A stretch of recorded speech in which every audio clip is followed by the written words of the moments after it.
Last week, despite the mainstream media thinking that it was going to do way better than it actually did, Furiosa flopped at the box office. In fact, it led the worst Memorial Day box office we'd ever seen in the past 3 decades. And if you account for inflation, you'd have to go back 45, 46 years to see a number as low as Furiosa as the #1 movie at the box office.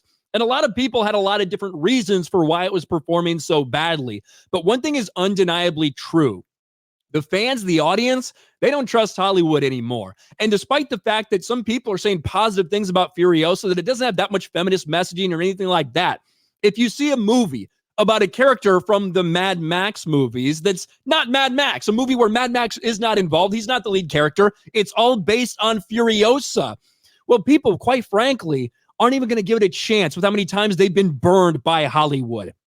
Man-hating girl boss movie, Furiosa failed because people are sick of female protagonists, says fans.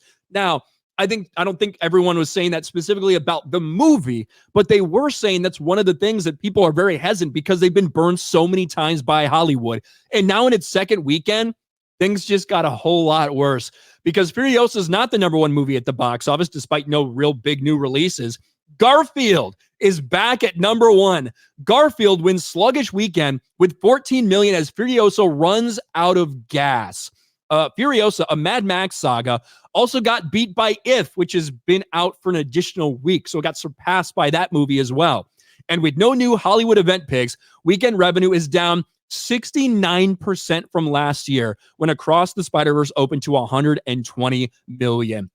And just look at the numbers. Garfield dropped about 42% from its opening. Furiosa fell off nearly 60%. And if this movie had opened at $200 million, a 60% drop, you'd think, oh, that's not too bad. But it didn't. The traditional opening was about $24, $25 million. And it fell significantly off after that.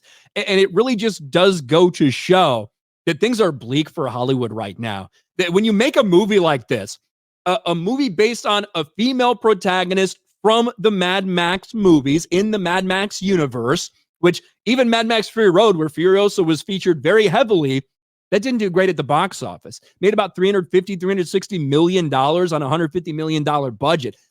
Probably didn't even break even, if we're being honest. Now, a decade later, you trot this character out as the lead character in her own movie where Mad Max does not exist, and you spend $180 fucking million on it.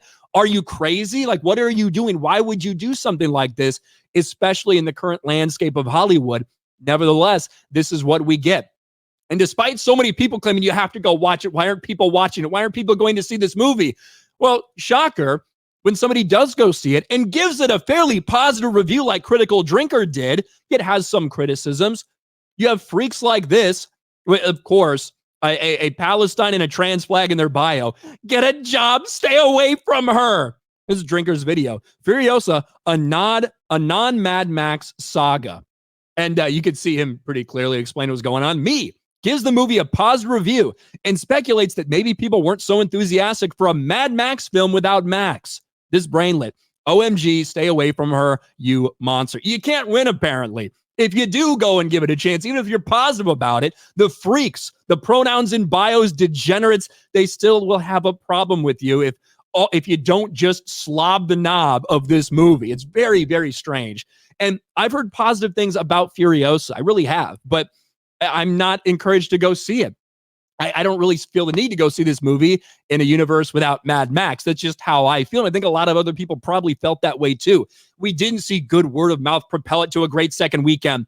This movie's probably going to end up losing over $100 million at this point. The real question is, how bad will it get? Will it be a $150 million loss? These are the questions we're asking now.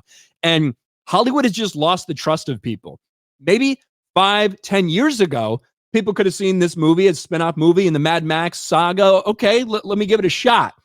No longer. If you get a whiff of people thinking that it's a feminist girl boss movie, even if it isn't, according to some people that saw it, even if it isn't, a lot of people are not even going to give it a chance because of how much dog shit that Hollywood has shoveled down people's throats over the last decade.